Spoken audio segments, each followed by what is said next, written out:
চেহারার মধ্যে নূর চমকাবে। নূর এটা আল্লাহ প্রদত্ত একটা নিয়ামত।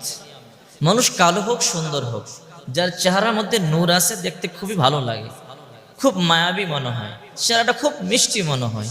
আর যার চেহারার মধ্যে নূর নাই দেখতে ভালো লাগে না। এটা কালো মানুষ, চেহারায় নূর আছে দেখতে খুবই ভালো লাগে। এটা সুন্দর মানুষ, তার চেহারার মধ্যে নূর নেই, দেখতে ভালো লাগে না, কেমন যেন ফ্যাকাশে ফ্যাকাশে মনে হয়, একবার দেখলে দ্বিতীয়বার তাকাইতে মনে হয় না।